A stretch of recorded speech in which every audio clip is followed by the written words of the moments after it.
This is Coach Bronner, and you can see the big dog up at the top of the screen. He's beginning to come right in front of the mailbox. He's chasing a flock of geese. One of the geese gets caught in the netting of our basketball court. This is the security camera from our backyard. As you can see, the goose just struggling, trying to get out of the net. And here comes the pit bull up to the goose. Now runs, flies, hits the net again, trying to get away. He looks back at the pit bull coming in and says, "Oh my goodness, here's this big old dog. I don't have any teeth. What in the world am I going to do?" The pit bull walks up the geese again. The goose tries to fly away, and the pit bull comes up on him. He's flapping his wings. He just resolves and resigns himself to whatever's going to happen. He actually stuck his head through one of the holes in the net and just had his head just stuck there. The pit bull just went up to him, seemed to smell his behind, and just actually didn't bite him, didn't do a whole lot of barking. The goose is just making all kind of noise, just terrified to death.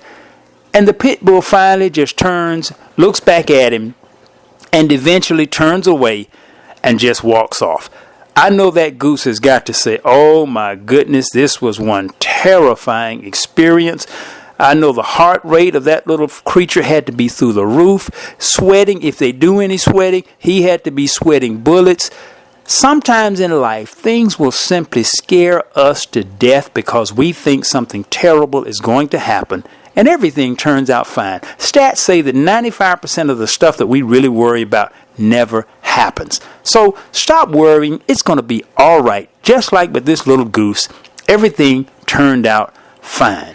Nothing happened to the goose. The goose eventually, once the pit bull walked away and walked outside of the basketball court and got out of sight, the goose walked around and just got outside of the netting and eventually flew away.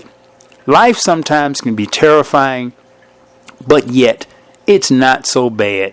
The terrifying things really don't happen. They just scare us to death. And we're able to really go on about our lives in peace and unharmed. This is Coach Bronner. I'll see you tomorrow.